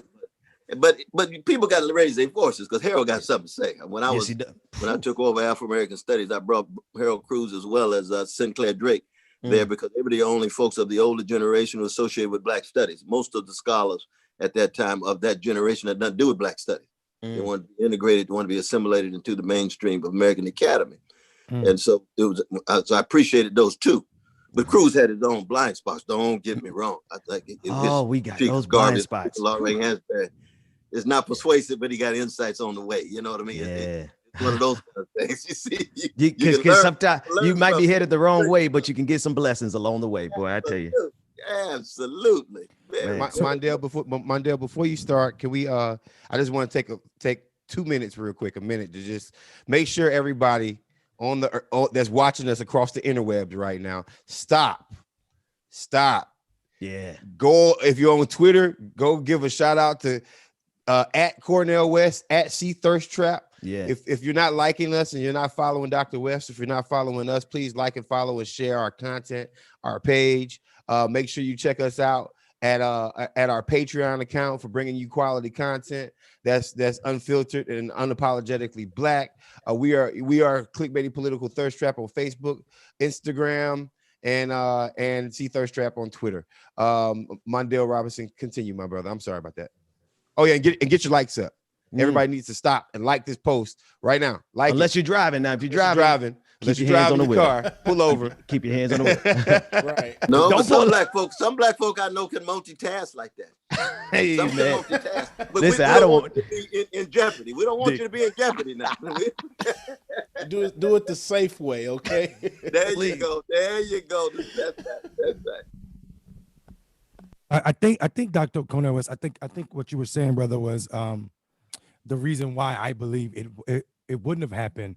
Like everything you just spelled out, how whiteness and the military aren't two separate things, but one family, united at their core, is why I know that I don't believe we would ever see a picture in America where the military turns on a group of white men, regardless of where they are or how they're protesting or acting like treason, or acting in treacherous ways. Let me. But keep in mind now, the military these days is 42% Black and brown in composition. We Not waiting. Waiting for a chance. About that, not leadership, but they have to take into consideration. You remember when Trump was thinking about unleashing the police on the Black Lives Matter activists in D.C. Yeah. See, he had 42% of the folk on the ground were Black and brown. They would have to turn on their brothers and sisters, and some of them in the same churches. Right. So, but the leadership, you're right. The leadership, yeah, the leadership is all white, and for the most part, there's some brothers and sisters. Right. Like so in that sense, yeah. What I was gonna say was I think if people are true about what the military is, I mean, we talk about the military industrial complex as if it's a new phenomenon, but it was Haiti. And you talked about Haiti earlier and Toussaint Louverture and the reason the military began to grow in this country. So I think if you remember that the military is not big because of a foreign power threat, it's big because of the threat of what Black people will do. So the original purpose of the military was to, supposedly stop any uprising by slaves to prevent what happened in Haiti to happen in this country. And I think if you remember that, because I know these white people do, because it's passed down in their legacy and their history. This is why they call that flag with the cross on it, that stars that's across the Confederate flag, their battle flag. That's why they call it history, not hatred, because it ain't hatred to them to kill Black folk for trying to be free because you don't deserve freedom. Not in a society that value whiteness over everything. And just the last word in defense of Douglas, because I think Halle Garnett was right about Douglas being a facilitator, because he wanted to annex Dominican Republic and part of the United States and everything. He said, I can't go with that. But this is in retrospect. But when you look at his two speeches at the 1893 exposition, he gave one laudatory, but then he gave a longer one. He had already broke. He listened to Garnett, and he broke from the United States government. And his defense of Haiti in that second speech is one of the most powerful things you want to hear. And he makes your point, though, Brother Monday. He makes your point about the ways in which the U.S. government could not even attempt to be true to any commitment to freedom when it came to Black freedom. And he himself had found himself locked into it. You see, so that's how we learn from each other. That's what jazz like about it. You got to listen to other voices. I love it. You can't have a strong voice if you ain't listening. Come on, man. Take it in. Cultivate receptivity. That's how you grow. That's how you get fortified. That's how you fructify. That's how you go down swinging in that sense. So that Garnett almost was, in some sense, was a source of gratitude for him, even though Garnett was critical. Right. If I may, David, we need an appendix for this show. Yeah, we need to be the first internet show that has an appendix on it in our with YouTube, notes after every episode. with notes afterwards and links to each one of the books. And Yeah. from now, I'm dead serious. There's a lot of people asking like where they can get this information from online right now. So you know, like I don't know how we do it, but we'll piece that together. Maybe the Trap Squad can create a appendix and put it together for us and email it to us. We're gonna crowdsource that, but yeah, we got to crowdsource that kind of work. I'm gonna get us a wiki put up. I'm gonna get a wiki put up for and that you guys, if you're in the Trap Squad, you'll be able to update that, but you got to get in the Trap Squad first. We ain't gonna have some of these trolls in there messing it up. We're gonna crowdsource that. That's brilliant, Marcus. Yeah, we absolutely should have an appendix. I mean, and a reading list. Yeah, that's true. No, because our history is just so rich, and people want to bury it, and they want to erase it, and they want to eliminate it, which is a way of trying to clip our wings and try to pierce through our armor. Somewhere I read in the 6th chapter of Ephesians, you better put on the full armor. Come on, man. Put that full armor on. Hey, put it on. See, you've opened the door for me to go and be me. So when you were talking about Garnett and Douglas, right? It reminded me of Esther. Like, I don't disagree that sometimes you get in the belly of the beast and you need somebody to send you a memo to remind you why you're there. But I think, and I feel like Garnett did that for Douglas in the way that you set that up. And I think, I'm rusty. I'm trying to get back to the radical church tradition. I've been in the streets a little too long, so I'm a little rusty. But I know Esther. Oh no, the church needs more streets. I know Esther got a nudge. Jesus spent more time in the streets than he did in the synagogues. We'll go right That's ahead. it. No, that's it. Esther got a nudge from the prophetic tradition, right? And who knows, you have come into the kingdom for such a time as this. There is no doubt that people who get into the belly of the beast need people on the outside to remind them of why they were there in the first place. I think the only difference for me between everything that we're discussing is that there's a difference between critique and attack, because Esther would not have been able to receive that if it was an all-out attack. Douglas would have had to be at the height of maturity, and Esther would have had to been at the height of maturity to sort through an all-out attack in order to see the precious gem of reminding you of why you're in the belly of the beast in the first place. Speak to that, Dr. That's true. No, I mean, that's why there's a difference between criticizing and demonizing. I don't believe in demonizing anybody. You see, well, that's all I got, Marcus. I don't believe in demonizing any. People try to demonize Minister Louis Farrakhan. No, I don't demonize my dear brother. I've criticized him, but whatever differences I have, my love is deeper. And so that this sense of criticizing. I mean, brother Sharpton and I we used to go about this all the time. You know, when I used to call him a house Negro on the Obama plantation. And I remember those days. You remember those days, you know, and me and Sharpton, we come from the same tradition. We love each other. We go to the same funerals. Brother Dwight McGee's precious mother just passed. She was a giant when Sharpton and I were together. I love the brother. He loves me. But he was telling me, Brother West, I'm Nathan. I'm the prophetic one inside of the king's court. I said, no, there's a role for that. There's a role for that. But play it. Once you claim to be following Jesus, but you're really on Pontius Pilate's payroll. That's right. It's going to be hard. It's going to be hard. It's hard to follow Moses if you're on Pharaoh's payroll. So that all I'm doing is I'm just letting you know that the legacy of Moses and Joshua, and we know Obama ain't no Joshua because he got to the promised land, but his people didn't. You see. The legacy of Moses and Joshua is people who claim they on the inside of Pharaoh's court and break dancing and smiling and having a good time while they people are suffering, and they can't raise a mumbling word about mass incarceration or poverty. I said, don't tell me it's Nathan now. No. Oh, come on, Sharpton. I'm gonna love you though, brother. I went to Sunday school. I believe it. I'm gonna love you no matter what. But I'm gonna tell the truth about you too. Dr. West, hold on one second, Dr. West. We got some younger viewers too. Let me break it down for him. He said Brother Sharpton was capping.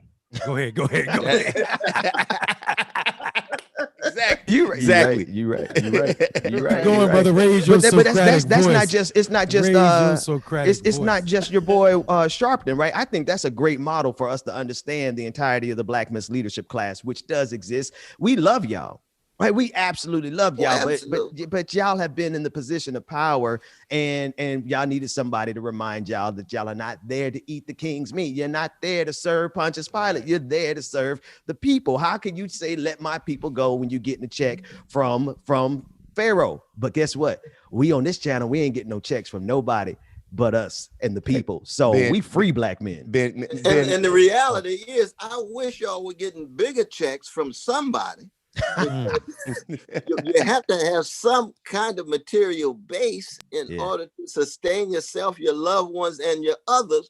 But any talk about black success, no matter how high it goes, it could be the president, professor, doctor, that's a beautiful thing. But when that success becomes idolatrous, it's in when trouble. It becomes the end and not the means of using your success to serve the least of these, then you need to be criticized from the best of our tradition. It ain't got nothing to do with what's going on out. That's the best of our tradition. I love it. See what I mean? Nobody cares about the richest man in Atlanta. They talk about Martin Luther King Jr. Nobody cares about the richest man in Harlem. They talk about somebody who died and only had $151 in his bank account named Malcolm X. Nobody cares about the richest black man in Mississippi. They're concerned about Fannie Lou Hamer. She was great. Alexander wasn't great. Napoleon wasn't great. King Kong wasn't great. General Arthur wasn't great. Greatness comes to those who serve. Somewhere I read, he or she is greatest among you will be your servant. That's what happened. It's just some kind of cliche and platitude. That's been the very thing that's kept black people going. Our spirit, our souls, our songs, our ways of being, our ways of walking, our ways of talking, our ways of connecting with one another. And once we lose that, it's all sounding brass and tinkling cymbal. Come on now. Vacuous. I don't care how big your mansion is. I don't care how nice your trophy spouse is. Hey, y'all playing around. I am going to have a Hammond organ in our studio. Play with it. I'm gonna have a jazz band and a Hammond organ and a trap DJ. We gonna touch on every aspect of our blackness because Dr. West is preaching. Hey, let me tell you something. Before you leave, you better put your finger up. You better put your finger up. You better not walk out of here without putting your finger up. Put that finger up. You better put that finger up. Got to do number one, number two. Got to do number one. Everybody got to do it. Everybody got to do it. And everybody know it. Oh my God. That is the language of our blackness. My God. That's part of the history of our people. Dignity. Yeah, I mean, it's. I want to dig. Before we go, I do want to dig a little deeper on our kind of misleadership class because they trigger me. They do. Me, like whenever we talk about them, they trigger me, and I realize that I can have a personal. I love a lot of them. I can have a personal relationship with them, but their politics miss me, and then I say to myself, where have you been? Like, where have you? Where literally, what neighborhoods are you in? Because you look a lot like me, but you're talking crazy. Like the whole end of the rainbow Negroes. That now that Biden got elected, it's the end of the rainbow, and they're at their pot of gold, and that's it. Like that was that's we did what we had to do. Right. Yeah, or even Ossoff and Warnock here in Georgia, the end of the rainbow Negroes. Right. I'm not going to see them calling for $800 million to hold these people accountable. They'll have $800 million to get them elected. And then it's like, okay, well, now they got it. Right. Yeah, and these are our people. And it's like, okay, game, set, match. We're happy that you can, matter of fact, would you allow us to be your face in Atlanta? Can I be your face in Atlanta? And I just have a problem with that, Dr. West. I agree. But see, part of it is, though, man, if you view life as a gold rush, you're gonna end up worshiping the golden calf. Come on, man. Come on, man. So if your whole view is just to be successful and become well adjusted to injustice, then you're never gonna be a freedom fighter. Come on. You see, you think that your very existence is the event. You will confuse your victory with Black freedom and liberation.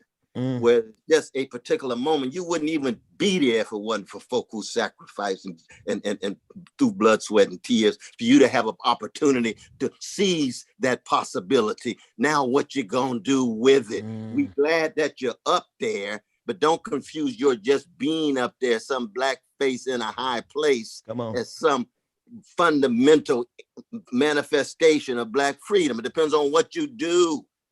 There's a difference between foliage and fruit. By your fruit, you shall know them. Not by your foliage, you shall know them.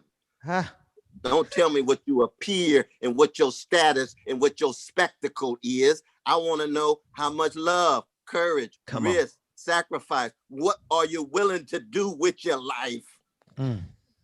You see, that's gut bucket black church. If the kingdom of God is within you, then everywhere you go, you ought to leave a little heaven behind. Come on, man. That's grandmama and granddaddy. Come on.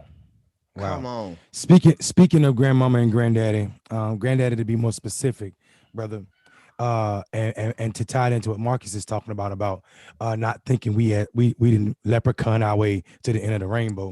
You got leprechaun and rainbow working. I think we need to start that accountability conversation right now. Mr. Joe Biden. Yes. Agreed.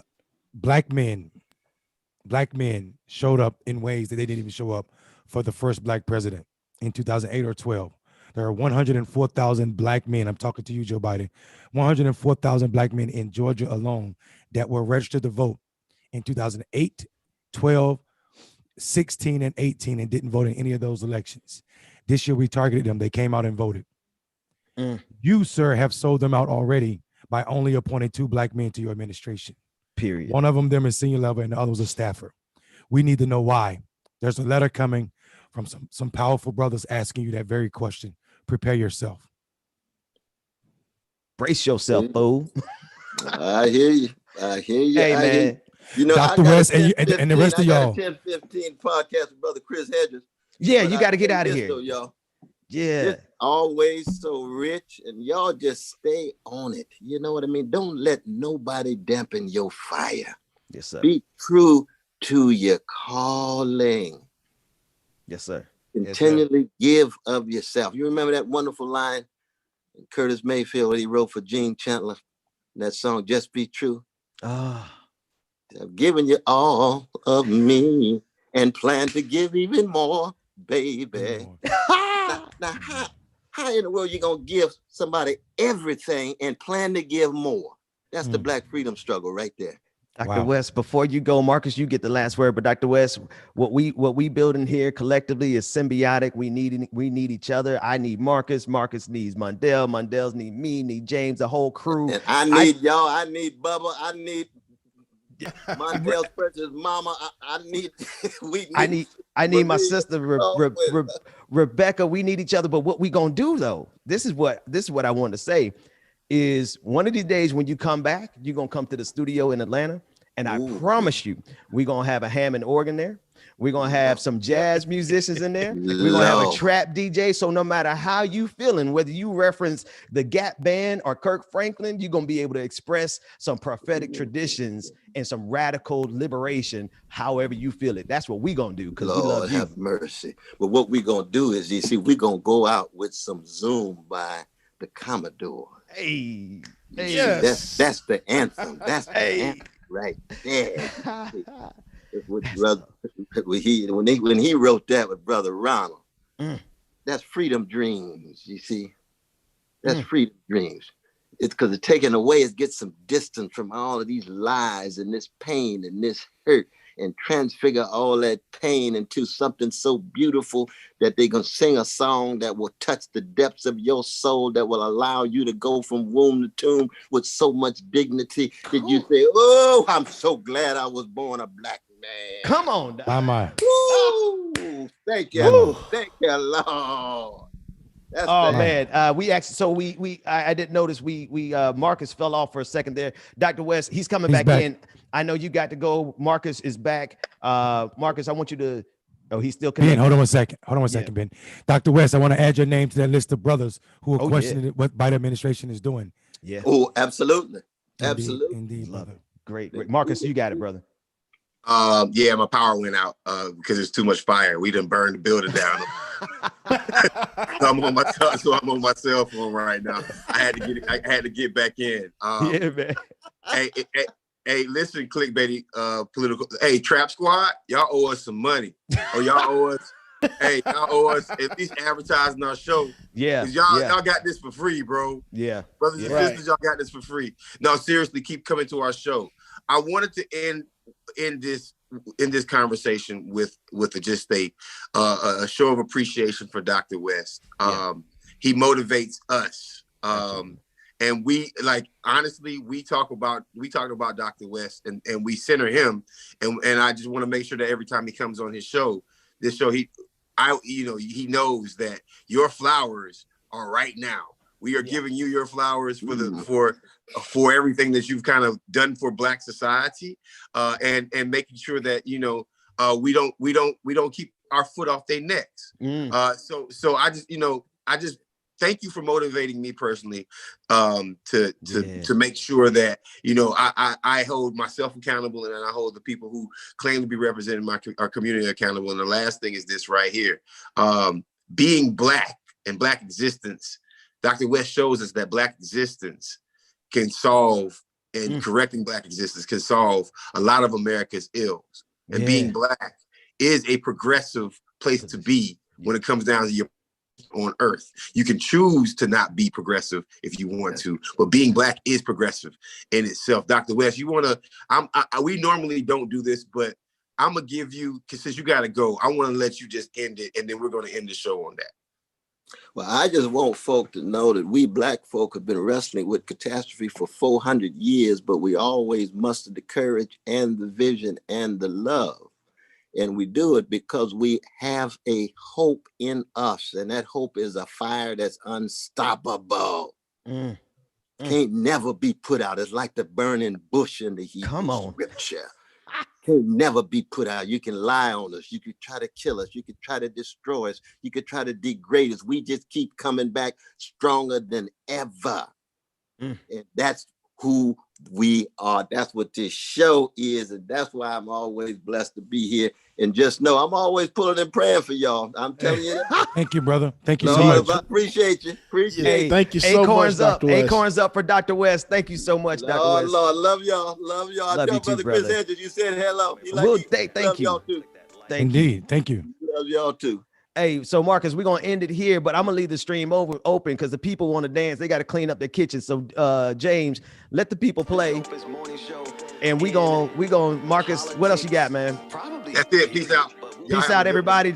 Bubba, I'm gonna make you the host. Thank y'all, fellas. Whenever you got a dip, Bubba, you in the stream. I'm gonna make you the host. That's for me in my house. Okay. We'll see you later. Have a good one, fellas. Have a good day. Come follow me, you see I'm posted. Y'all, what an amazing show today. Shout out again to Dr. Cornel West who joined us this morning. I don't think you guys understand the gravity and magnitude of what just occurred. I know I'm inspired, empowered, and ready to do the damn work. But while we still waiting there, while we still doing the work, I'm gonna get y'all jamming through the morning time, okay? Go rock out with y'all for a few minutes, get y'all pumped. Let's get the day started, get your work day started, everything. I know you in the house, and I know you're tired of being there, but it's okay. We got to do what we got to do to make sure that we're safe and okay. Shout out to everybody that's still with us. Whiteness makes the rules, and our people, well, they suffer. And just saying this is clickbaity to the white power structure. Keep that fire, never be damaged. And keep that smile and that style, that Black style. Yes. That the world might want to imitate, but can never in any way approximate. Click. That's what we talking about.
Watch me while I, watch me while I, watch me while I, watch me while I, watch me while I, watch me while I. I'm always on my grind, I don't got time for we. All that noise that I hear, I don't need that, I'm free. I got people in my ear, I got places left to see. You got me on your mind, but I'm not trying to be. Now watch me, now watch me. Flash, flash. Now watch me, now watch me. Flash, flash. Watch me while I, watch me while I, watch me while I, watch me while I, watch me while I, watch me while I, watch me while I, watch me while I. 100 diamonds on my wrist, yeah, that's so important. 100 shout out to everybody that joined us today. Clickbaity, political thirst trap. Times I flip the brick, cut it, then export it. DJ exclusive, in the ditch, aka bury James it and Bro board Williams. it. Yeah. I know what you thinking. All this dirty money, We got hope me y'all sinking. enjoyed yourselves this morning. Work that girl and sink it. Yeah, the wonderful Dr. Cornel West. Bring that back and keep it. Much love. Yeah. Watch me while I, watch me while I, flex. Watch me while I, watch me while I, flex. Watch me while I, watch me while I. I'm always on my grind, I don't got time for we. All that noise that I hear, I don't need that, I'm free. I got people in my ear, I got places left to see. You got me on your mind, but I'm not trying to be sweet. Ball like talk like money, yeah. Drive fast like crash dummy, yeah. Came with a block full of hundreds, yeah. Parked out front, left it running, yeah. Stunning ever since came outside, ayy. Going too big, never downsize, ayy. Throw the thing back, give it bounce right, ayy. Down south, play it through the south side, ayy. Boy, you better duck, big homie. Oh, we ain't talking at all. I need to cover a boat. I need a ticket to Prague. Money and jump like a bitch. Finally go down like a frog. Ball in the net and go swish. That's why they call me a hog. Check out my resume, loser. I keep champagne in the cooler. I keep my wrist in the freezer. Shorty go down, need a tutor. Slip inside to the finish. Let her smile like a dentist. Let her style if you winning. Look at the stride of my dinner, my walking like it, talking like it, looking like it, ayy. Walking like it, talking like it, looking like it, ayy. Walking like it, talking like it, looking like it, ayy. Walking like it, talking like it, looking like it, ayy. How far you really wanna go? She fell in love with the glow. I fell in love with the life. One thing I can't be is broke. I need a four in the throat. Neck need a bucket of ice. Girl, that's how you ain't gotta give it, I get it and go. All the life, people like different like mo. All of this drinking, we different the flow. Pop with the sauce, sit on the flow. Hey, I'ma leave this to my children. First one to do it, no bill. Shout out to everybody that's still streaming with us. Shout out to all the comments that's coming through. You know I can't see you. I still hear y'all, all right? Just let yourself go with me. Girl, I'll leave you satisfied. Baby, I don't wanna play no games. We can do this, girl, just like the flame, yeah. I'ma put it down in the bed, right? Calling out my name, girl, I know what you like. What you say? Can we get away? What you say? Can I get a taste? Hope y'all enjoying this. Copyright, non-copyright, excuse me, royalty-free music. We gonna make it work, baby. If you feel inclined to tip your DJ, you can hit me up at DJ X3C at Cash App and on Venmo, and DJ Exclusive on PayPal. DJ XXX Exclusive at PayPal. Gmail, that is. Love the way you make it disappear. You like the way I backstroke. Let me take your body for a ride. All that I should know is good tonight. Just let yourself go with me. Girl, I'll leave you satisfied. Baby, I don't wanna play no games. We can do this, girl, just like the flame, yeah. I'ma put it down in the bed already. Calling out my name, girl, I know what you like.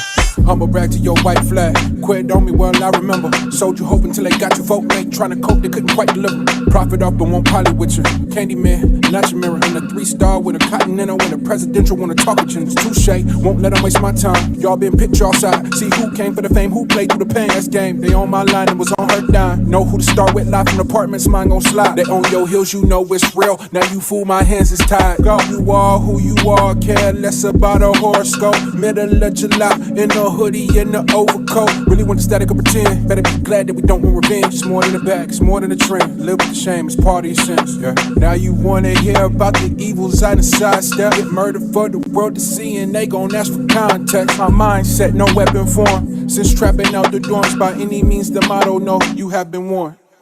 No, we can't be broken, turn to quarantine to solitude. The arms too short to reach, you can't be free without the molecule. Blood ties and war cry, somebody's out to profit. My granny praying for me, I'ma keep defying logic. No, we can't be broken, turn to quarantine to solitude. The arms too short to reach, you can't be free without the molecule. Blood ties and war cry, somebody's out to profit. My granny praying for me, I'ma keep defying Shout out to my mom that's in the building, y'all still watching with us. There we go, but yeah, And I hear my other brothers in the room as well too. Shout out to y'all. Shout out to Trap Squad in the building. And put it right back where I came from. Better speak up, better say something. Sleep at the wheel, better wake up. And up like a bill, get your weight up. I'm hitting the capitalist, I'm not attached to this. They couldn't break us down, that's what the magic is. On a live feed, raising Lazarus.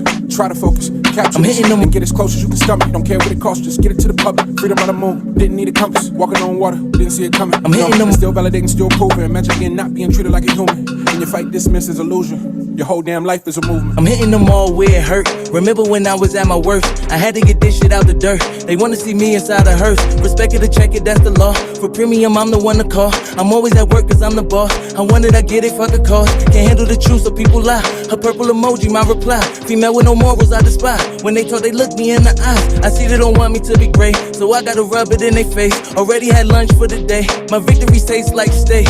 Yeah, here I go again. To keep it 100, I zero in. When you at the bottom, got zero friends. They say it pay off, but it never ends. I'm talking about work if I overspend. Somehow I always got the upper hand. Ain't taking no loss, all I do is win. They want me to chill, but I'm stuck on 10. You either gonna do it or you gonna fold. Don't make me no difference.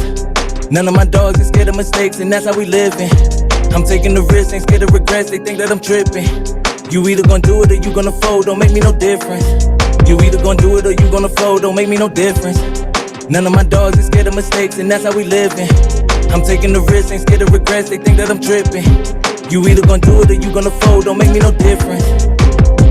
More love. Shout out my love. Pop out of the door like it's me again. But this time say hello to my little friend. Pardon me, got issues, you shouldn't have started me. Kinda funny, you sweet like the honeybee. Ain't a rapping and I got a cavity. Yeah, I had to stop. You better believe it, I'm back with the genius, they making agreements. We want it all, my standard procedure, declare and decree it, I mean it, you better believe it. Something like butter, I spread out the bread in the bucket, I swish and I kiss Lady Luck like I love her, ain't humble, I'm bringing. Shout out to everybody that's still rocking with us. You ain't taking no risks. Getting your morning started. Like hope you're getting your stuff cleaned up.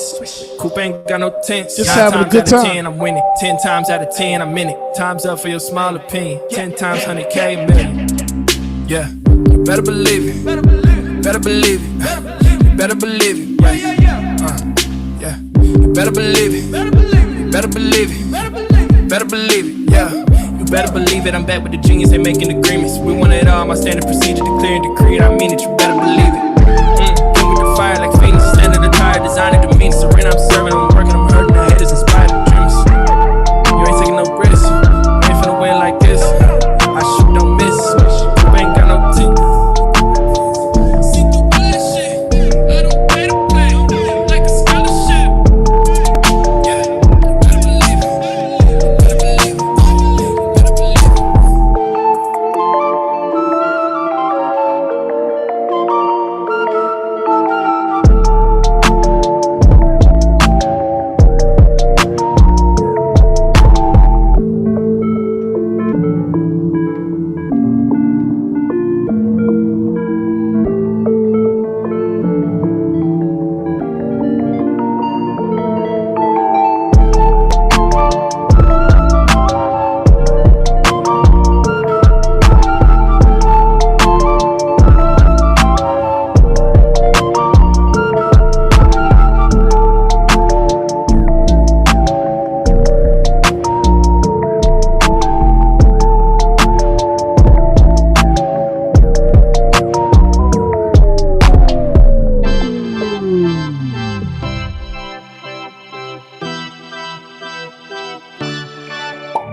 Shout out to everybody still rocking with us.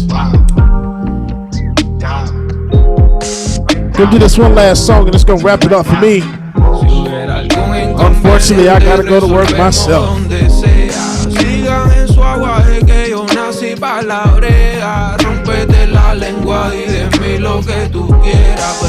We hope y'all had a great time this morning. Shout out to the amazing Dr. Cornel West that came through. Shout out to my brothers. I'm a renegade, finna penetrate in a race, be my dinner date. I ain't finished. Had a good show this morning. I hope y'all enjoyed it. Did a little show and tell. Tell me if you know me well. Make sure that y'all hit up those super chats. If you're worth it, if you're perfect, you deserve it. And we got some big things that are coming up real soon. Great things, big things, y'all. We love y'all. Thank you for everything.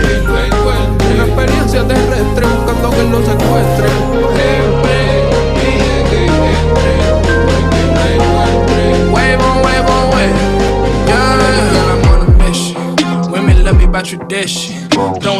Make sure you follow me, DJ X3C on IG, James Bubba Williams on Facebook. I forgot my artist page name, so follow me there. James Bubba Williams on Facebook, DJ X3C on Instagram. You can send me any inquiries you need. I DJ everywhere.